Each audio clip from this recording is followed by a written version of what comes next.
Welcome to the Forte podcast. I am your co-host, Dominic Epps. And I'm your co-host, Randall Monfiston. And we are here to dive into your lane of greatness to discover what comes easy for you that may not be easy for all others. Everyone's a genius, from the 9-to-5 employee to the Fortune 500 billionaire. We're here to highlight those attributes through dialogue and interviews with amazing guests. Yes, sir. So I got one question for you. What's your forte?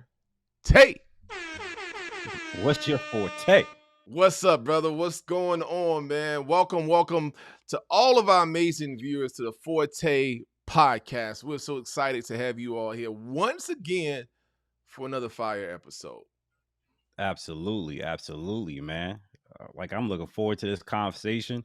I think we tapped into a different industry than we've done before, so I'm gonna be taking notes myself, right? Just doing the pre-call with him and just hearing some of the things he's going to share had me interested. Mainly for those people who partake in beverages. I know you, Dom, might not be so, but from the business acumen side, you'll be interested. I got you. I got you. Okay, so go ahead and introduce the guests, man. Who do we have, man? What's up? Who we got? All right, y'all. Coming off the mic here shortly, we got Floyd Wheeler of Arthur Wheeler Spirits Company. So this gentleman has created his own distillery company, and he's going to be sharing with us all the gems on how he came over into this industry, as well as the trials, tribulations, or hurdles he has overcome. So Floyd, come off a mic and share with the team, the guests, the viewers, what's your forte? Hey, thanks. I'm Floyd Wheeler. I go by Beau for most people that know me.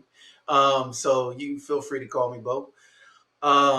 So my forte right now has been learning everything I can to stand up and launch a distillery specializing in higher end spirits in Prince George's County, Maryland. It'll be kind of a first of its kind establishment in the county. So really looking forward to it. And we're right on the cusp of launching here end of May, early June, hopefully with our soft launch. And really looking forward to it. And thank you all for having me on to talk about it. Absolutely. How did you come about the name? Of course, I got the Wheeler, but Arthur, where's that? How's that come about? So Arthur is my government middle name, but it's also my dad's name and his father's name. They didn't have middle names, so they were just both Arthur Wheeler. So he likes to say I'm Arthur Wheeler the third, but I don't think there is such a thing. I'm just Floyd Arthur Wheeler. Both of their names were Arthur. And then my great grandfather's name was Other, but it wasn't written down. So we kind of suspect his name was Arthur too. That's just how they pronounced it. And so it's a family name, and it is something, obviously that's, important to me, and to add a kind of legacy to that name, hopefully with this business going forward. Got it. So kind of share the path, right? Like before you started a distillery, like what was going on in your life and then kind of pushed you towards this industry? That's a great question because I was thinking about it when we first talked, and thinking about the timing of it all. But the bottom line is I've always been sort of a serial entrepreneur, doing things here and there. I had a couple of small businesses doing like kitchen remodeling, and I had a fitness center for a moment and some other things. And I just kept gravitating back to sort of, that old sort of cliche about doing things that you love. And one of the things that I love to do is kind of hang out with my friends and, and have a cocktail or two or something neat and sit and just talk and, kind of leverage that time together as like our fellowship and therapy and personship, really, because it's men and women that kind of hang out with us. And it was a time in my life where I had just gotten full custody of my daughter, and so I wasn't going out a lot, and so the evenings would always come to me, and like my friends would gravitate to me in my house, and like that's where we would hang out. And in that moment, I believe my dad got me for Christmas a barrel that you could age your own spirits in, and I started like blending. This was around 2013, 2014. I started blending spirits together in my basement just to see how they would come out. And oddly enough, at that moment in Kentucky, there were two distilleries that were on the verge of launching. That's all they did was blend. So that's kind of been a secret of the industry for a long time. Is that particularly in bourbon, they blend barrels from throughout their warehouses and rick houses across these large farms, and to try to get one profile. So like the barrels taste different, and we're seeing that now a lot more often with single barrels and small batch and all that. But beforehand, they would put Jack Daniels would put out, this Jack Daniels whiskey would put out, 2-3 million bottles of whiskey a year, probably more than that. I probably got my numbers all low, but they would all taste exactly the same, right? And that's because there was some mastered blender in the background that was putting all these barrels together from the right places all around the farms and plantations down there to get the right flavor profile to put in a bottle. And that part of it really intrigued me. And then I started reading up about it. And then I shied away from it because, my family history has a lot of sort of I'll say uh, uh, challenges when it comes to alcohol, and so I didn't, even though it's one of those things I love to do, I kind of didn't think about it as a business until years later when I really settled in and started sort of realizing that this was a thing that we did differently than maybe my family and my sort of ancestors did, right? And I had that conversation with my mom and dad because they didn't drink, and it was because of the things that happened in their childhood with their family that they kind of stayed away from it. And we had an honest conversation about it, and they both said, "Hey, you guys do it differently. You do it to celebrate, to gather, to enjoy each other's company, and our parents did it to deal with the trauma of being sort of black in America, in the early 1900s, and dealing with and like sort of as their kind of way to escape things. And you all don't do that, and in particular when we are dealing with challenges." We know when to be more responsible with, alcohol and spirits, because you want to be clear minded to be able to face whatever it is you're going through. So it was a perspective they had about sort of how we were doing our thing that I was like, oh, okay, well, yeah, that makes a difference, right? Wow, And that's so, good. Yeah. Did yeah. did they And mention moonshine? Did they say, well, we had moonshine and moonshine had us having headaches all night long, and did they say anything about moonshine, or was it absolutely. okay? Gotcha. Well, that was one of the first things. Like, right, you're not gonna be making it out of the basement, right? You're not gonna be making it in the woods, Right, right, right, right. because yeah, you're exactly right. Like, my family definitely had access to that, and I had uncles and grandparents who had access to it and knew who made it. My family didn't make it, but at cookouts, there was somebody with a gallon jug that you weren't able to touch, and That's that was right. just That's clear, right. That's right. clear liquid for sure.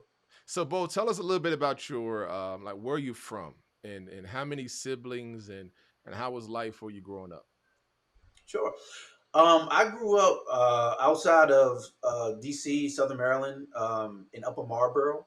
I spent a lot of my childhood with my grandmother in Lanham, Maryland. So like up until probably third grade or so, I was in Lanham pretty much all of my waking hours, and then my folks would pick me up and take me back to Upper Marlboro, and that's where I grew up in Mhm. Prince George's County. I went to Gwen Park High School and went to Bowie State University, both in PG County. Proud graduate of both. I have an older sibling. She's 7 years older than me, and then I have adopted siblings that I met in college. All my brothers that we ended up becoming real close and being friends for life. So many of them, I'm not going to try to put a number on it, because then somebody will be asking, well, am I number 8 or am I number 1? Right. So don't have any biological brothers, but a lot of adopted brothers over the years for sure. So, And yeah, okay, okay.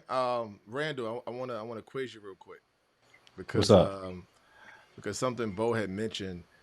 Actually, one of our previous guests, Jason Diggs Esquire, he actually talked about this in branding and trademarks and things of that nature, right? So my question to you, Randall, is who is this master blender that blended or came up with the ingredients for Jack Daniels? Oh, you talking about what's it? Nemus? What's it?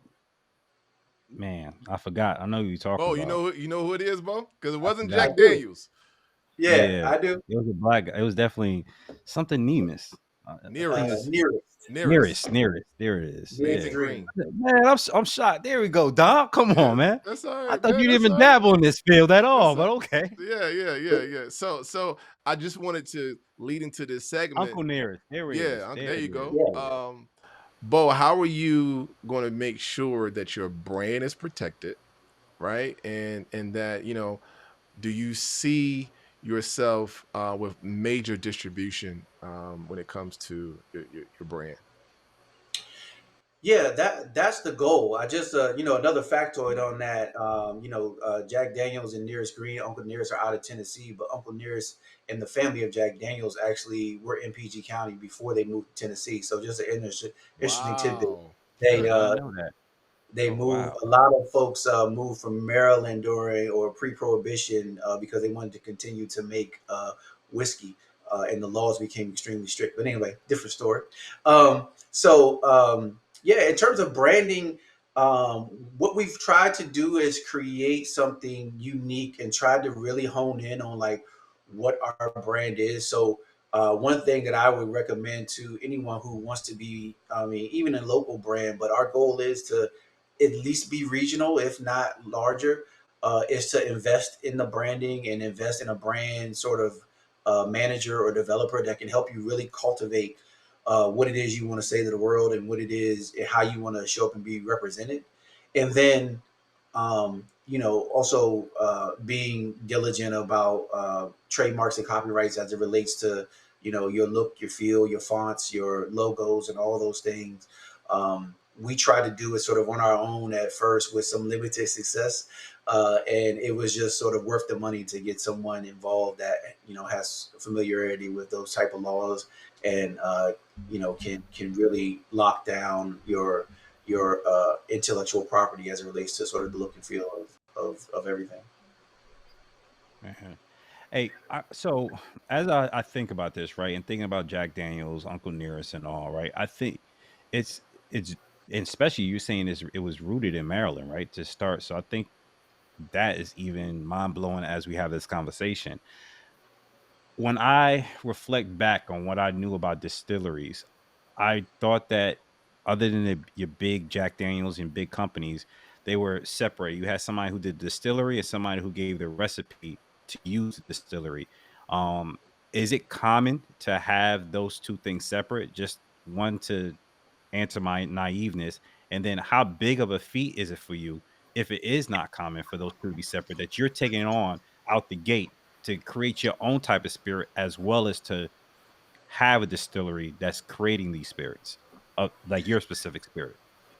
Yeah, so that's an interesting point. It's sort of one that like leads into a like I think maybe a later conversation about the journey and like money, right? Because it would have been much simpler for me to pick a spirit and rent space on the floor somewhere and just bottle, and then bottle whatever I could find from other places. But you know, um, there's sort of an old adage that in any project you sort of got these three levers you can pull, like money, time, and quality, right? And we did not want to sacrifice the quality, so we're pretty confident in our palates and our ability to blend and pick the right spirits, and that came with convincing and working with distillers, right, who would produce the kind of spirits that we want. Because we're not distilling on site; we're partnering with other distilleries for a specific profile, and then we're bringing those profiles to our Mm, distillery, blending and bottling there. And the reason we did that was this: the time to launch. We started out as bourbon and whiskey fans, which take time to age, and so we wanted to have a good aged product coming out of the gate. And that wouldn't have been possible if we were starting from the ingredients, right? And distilling like, in June, it would be 4 or 5 years before we had a decent product to put in a bottle. So we mm, started 3, 4 years ago, right? Partnering with the distilleries to get in a barrel so that when we come out of the gate, we'll have aged product. But yes, it's common to have. Um, it's more typical to have the own the mash bill, which is the ingredients list, the recipe rather, um, for the distillery. So every distillery, most distilleries proper have their own mash bills, and then if you contract with them, you can tell them how much of the mash bills what goes into what. So like our primary bourbon is going to be 72% corn, 13% rye, and the rest malted barley, which is a fairly standard bourbon recipe. Hmm. And then all the other things you do can also become proprietary. So like the proof that it goes into the barrel, the kind of barrels you're using, and the amount of time and temperature that you're housing those barrels in. So all of those things are sort of in your critical path, and there are opportunities there to protect your intellectual property if you so choose, right? To say we're the only ones that do it like this, and that makes our product different. Mm, okay, got it. Yeah, all right, I appreciate that. So you you said May June that you're launching. Is this website only, or do you plan on having a storefront as well where you're selling these different type of spirits? Yeah, so that's where that's those three levers. That's where the money and the time comes in. We were really committed to having a place because we will have a place that has a retail shop where we sell our bottles retail out of it, and then also a tasting room where you can sample products, and then as we get our permits for on-site consumption, we'll be able to actually mix cocktails and do some other creative things there as well. And 50% of it was like the spirits and having excellent spirits to so that that from us you're getting the best thing that we could possibly bring you. So excellence in spirits is sort of our logo. That's 50% of it. The other part of it is the gathering part. It is the reason we do this is because it is part of sort of our rituals, getting together around it. And so we were really committed to having a space as opposed to doing the, contract bottling and then trying to find distributors to sell in retail into stores. It is very much built into our business plan. Um, the time to get up and running was not, we did not expect how long it was going to be. So again, back to the money thing, right? We've been paying rent in this space as we've tried to launch it, but everyone involved was firmly committed to the place is part of the vision and indispensable in what we think our brand is going to be. Got it. To make sure I'm understanding the floor plan, right? And then also to help the viewers understand it in Mhm. hopes it entices them to want to come there, is that in the back you have the barrels that you're blending the different um um notes together to create the specific spirit that your proprietary formula, and then you're bottling that back there and then presenting it to the the customers up front for them to then either make in cocktail form or to have straight up in a bar or lounge type of setting? Is that how, like, am I understanding that's how you trying to lay it out? Right, absolutely. So when you walk in through the front doors, you'll be looking at sort of the lounge type of setting. So you'll have seating on both sides, and right in front of you will be a bar. Behind that Hmm. bar is a window, and that window is into the distillery. And you'll be able to see Okay. not only the barrel storage, but also the blending tanks and all of the other equipment that we use. And then Hmm. we'll also do tours and tastings back in the warehouse. So we'll do tastings at the bar with finished spirits, but then we'll also allow people in. My background is actually, my professional background is in education and development. So like the distillery experience I want to create is more of an educational experience on like the what and the how, and like really getting into like how these products are made and how we try to bring the best products forward. And so we'll Hmm. have unique experiences, I think, for tours and tastings as well. So I got a question for you, Beau. Mhm. So what's the difference between I think I know the answer, right? But I want to ask for our viewers as well. What's the difference between a distillery and a brewery? Distilleries and breweries. A distillery specifically makes spirits, so you're talking liquor, vodka, rum, bourbon, uh, rye whiskey, so on and so forth. That are typically 80 proof and above. And a brewery is really focused on beer, which are typically much lower proof. So anywhere between typically 4 and some of the higher proofs can get up to like the teens in proof in beer, but relatively lower proof. One thing I always like to tell people is that a 12-ounce beer is the same as a 1-ounce spirit, so there's no such thing as a moderate drink. It's only a moderate drinker, right? So like even though they're bottled at lower proofs, the amount of alcohol is the same in the way you get them. If that makes sense, because you're going to get a can of beer, you'll probably get a shot or a cocktail of alcohol. Those are typically the same amount of alcohol at the end of the day. So yeah, and then one nuance there is that there is a step in the process of distilling where you have fermentation, and at the end of that fermentation, there is a substance called a beer.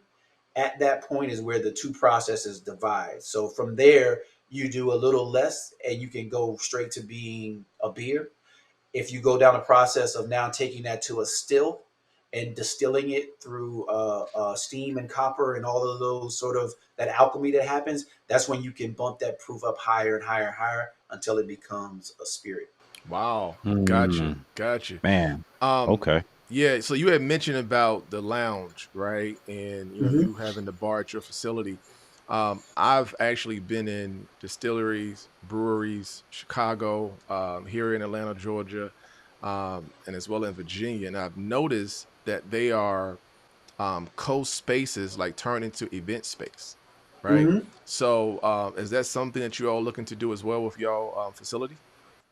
Absolutely. So, as a distillery, we're actually limited hours. So, we're not going to be like a typical bar and lounge. Our business hours for like the tasting room are pretty small compared to a restaurant. So, between 4 p.m. and 9 p.m. During the week, and between 12 p.m. and 9 p.m. on the weekend. So, I like to say, depending on like how old you are, we're either like, the best pregame in the area, or we're the best nightcap. Like, because either you're coming in getting ready to go somewhere, or you already had dinner early and you're finishing off your night with us. Um, and so because of that, for that actual distillery hours, there's a bit of an opportunity to do special event permits before and after. So those are like permits that we have to file with the local licensing board to basically say, hey, we want to do something extra during these hours that aren't typical to the distillery, and then we can have events in that area. And we think coming out of the gate, we probably won't be open to the public on Sundays, Mondays or Tuesdays, and we'll reserve those hours for specific events. And Gotcha. Okay. I have another question. Mhm. Far as licensing, right? So we had a coffee shop. So I know a thing or two about profiles, right? And making sure Yeah. you have the right profile. But there was a local brewery that we had partnered with because they couldn't sell food, right? But they could have food trucks and other restaurants to provide food to their customers.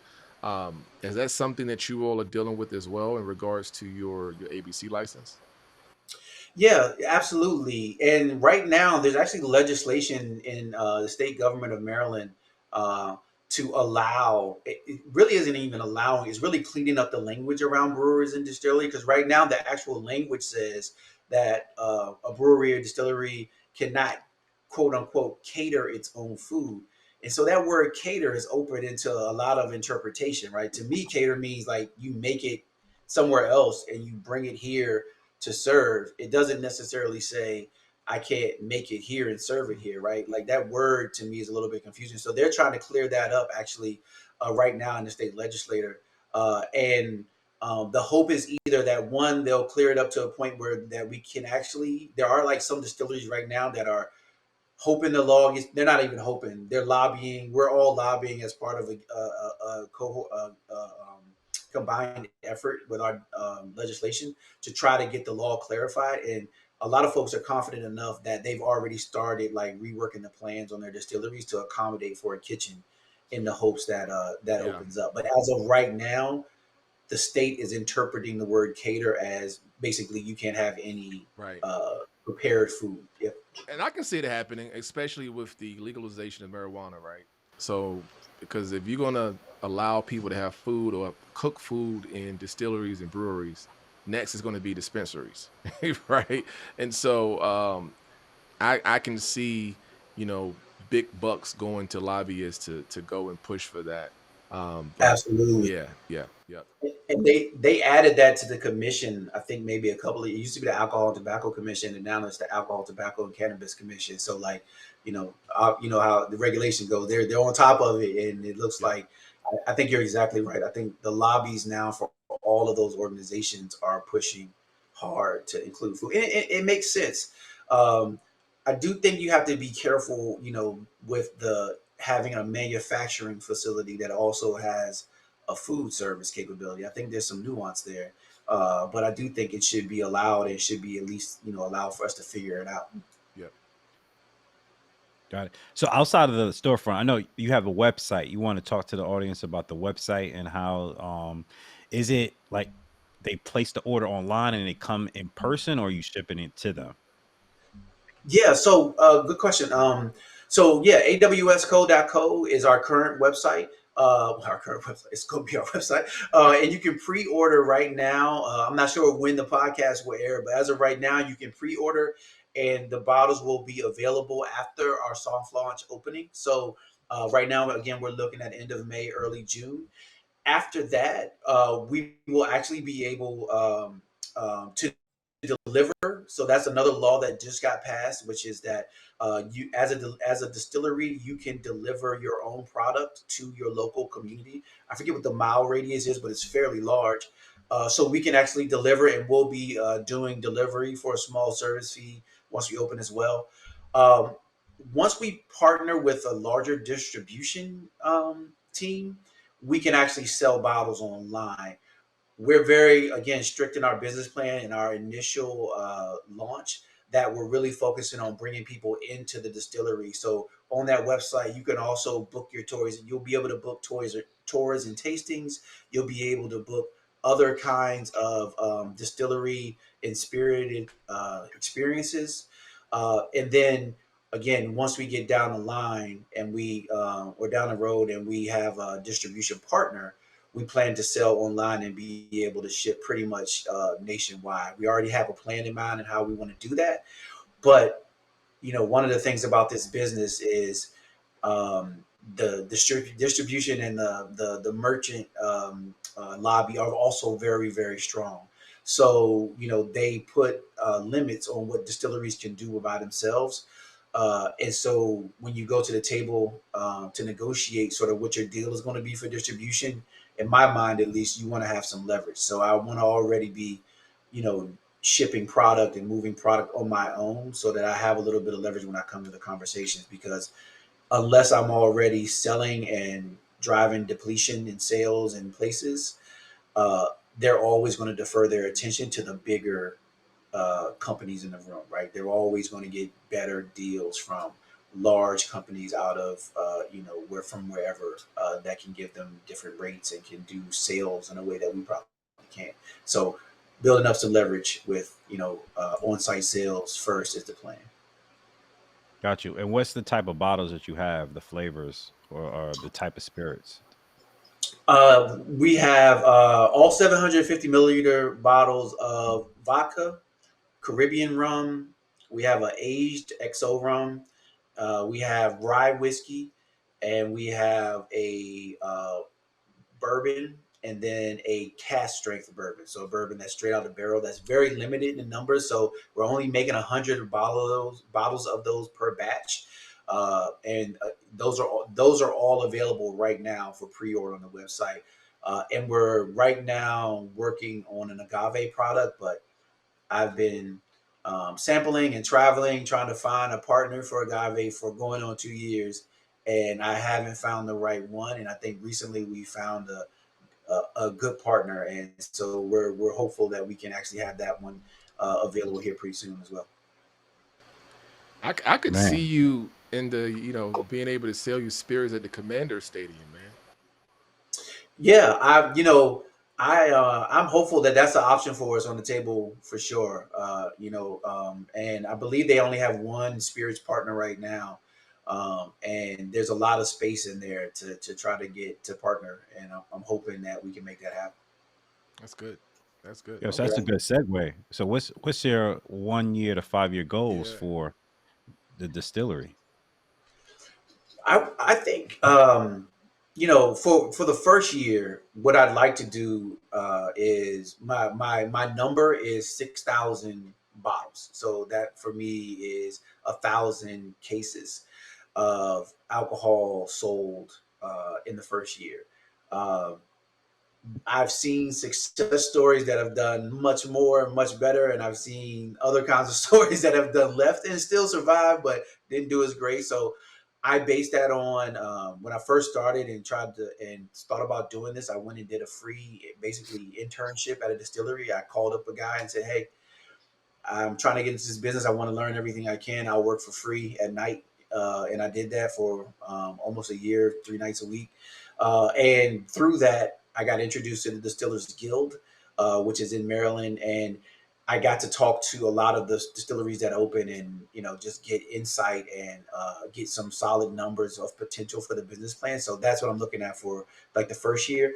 In our fifth year, I hope to be moving somewhere in the neighborhood of 10 to 20 times that number, and also be no no longer focused locally, but either firmly established or establishing a regional presence on the East Coast. So I've had some initial talks as far as Massachusetts and as South Beach, but we have a plan to get there, and we obviously need to generate interest, sales, income, all that good stuff in order to get there. So that's what we look like, I think, in the first year versus the fifth year.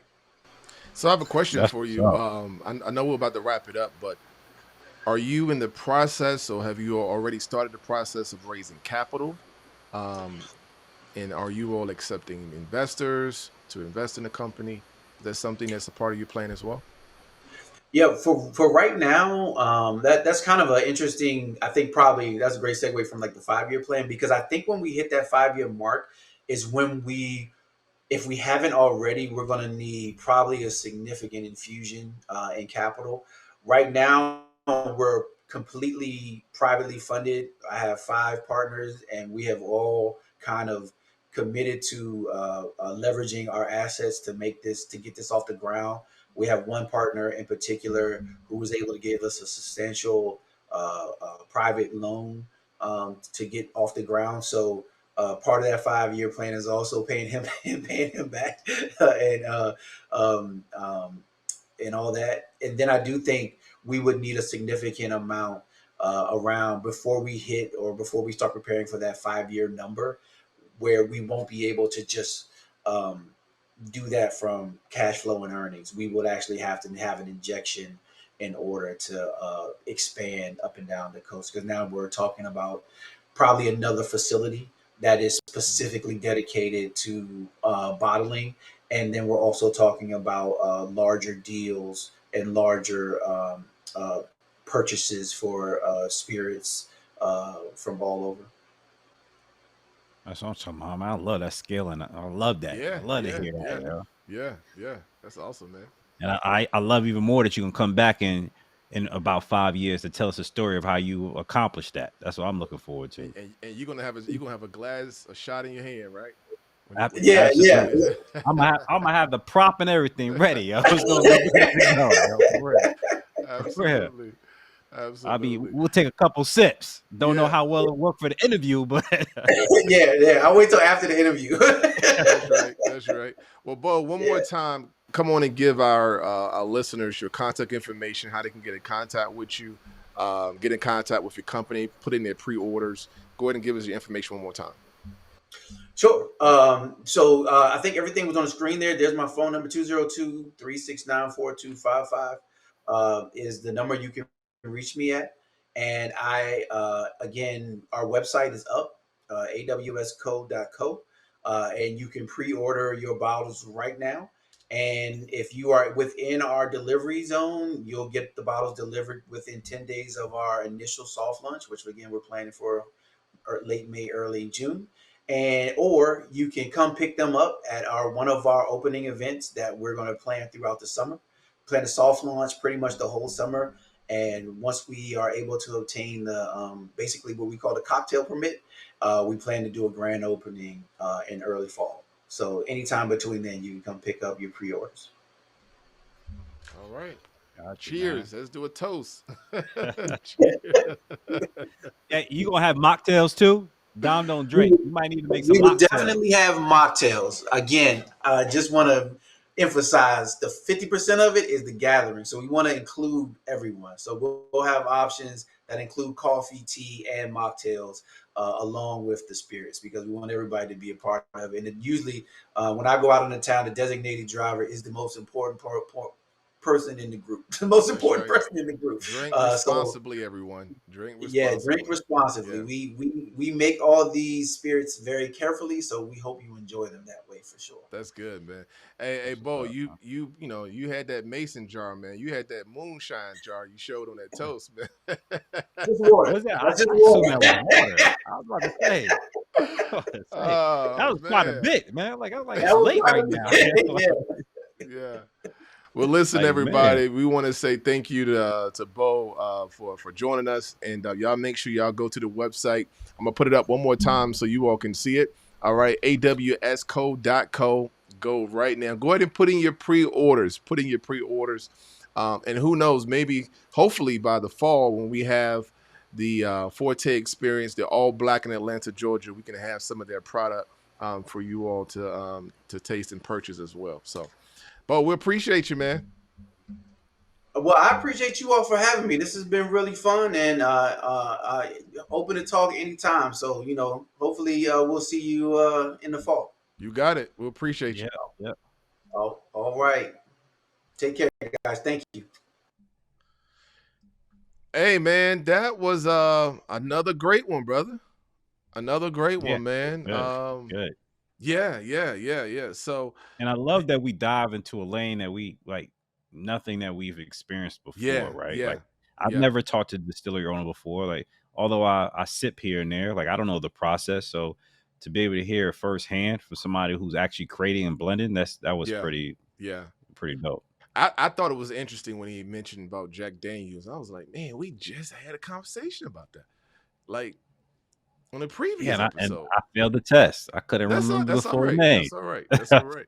But we both learned something too because I was not aware that they were from Peachey County.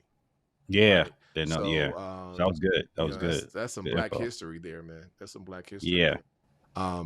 But just to know, to me, it communicates to us and to the world that we are in so many different industries, right?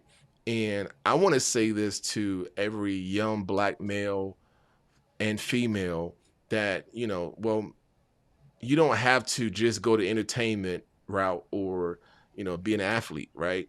We have allowed some amazing people to come on the show and to talk about what their forte is. And it's vast.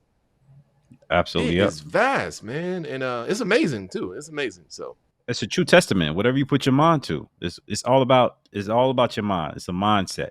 absolutely. If it's something that you have a passion for, like Beau just shared, like I had a passion for it, but I was doing other things, and I finally said, "Let me go do what I really like." Yep. Like, if you have a passion for it, that's the telltale sign right there that that's probably the lane you need to be in. That's probably where you need to turn that passion into profit. That's right. That's right. I want to mention Yeah. something he said because I hope somebody really caught this. He said something, man, that was so, man, it was so on point. And we have to make sure we use that line when we promote this episode. He talked about going to work for free almost a year, 3 days a week at Or a the distillery. internship. Yeah. Like, Yep. think about that, right? Listen, let me go work for free because I'm getting free education. So the things that he's now using, he was able to go and get that for free. Didn't have to pay anyone for it. Didn't have to pay for a mentorship program. right? Mm-hmm. But actually went and got free education. Man, that right there was amazing. It took me back to when we opened up the cafe, and I called a partner of mine that has a restaurant, and his restaurant be booming, right? And I was like, man, I want to come kind of help you out a little bit, right? And my whole purpose behind it was I just wanted to learn how to work a crowd, right? I wanted to learn to see, like, man, how is he getting the food out quick? You know, how is he doing this? How is the customer service? And right. And so when Beau said that, I was like, you know what? That's it right there. Because, you know, even Moses talked about it, how he interned at Warner Brothers before he even had the opportunity to work for Capitol Records, right? And so we have seen this over and over again with individuals that are successful, how they're willing to serve before they get the check. That's key. G. Coleman did the same thing. She was doing esthetician work for free just to get her name out there, just to get the buzz out there. Yep. That's right, man. That's right. So that's dope. Well, listen, let everybody know where they can go and watch not just this episode again, but all the other amazing episodes that we have. Come on, y'all. Brother. Come on. Subscribe to us on YouTube at the Forte Community. Like, subscribe, follow us not only at the Forte Community on YouTube, but the Forte Community on Instagram, Facebook, LinkedIn, TikTok. So this way you can get this fire content. You could get up-to-date information on what's going on with the Forte community, as well as the Forte experience, a networking party. Let's go, y'all. Let's go. And also make sure you go to Amazon. My new book is out. Wholesale to Wealth. Make sure you go to Amazon right now and get your copy. Listen, it's not just for wholesalers. If you are in a sales industry, in any industry that's dealing with sales and distribution, and you want to know how to increase your sales, how to increase your assets, go to Amazon right now. I know it's a bestseller. You just need to go get the book. We out of here. We appreciate y'all. See y'all once again. Your forte. What's your forte? I can say Arthur. Let's go. We out of here.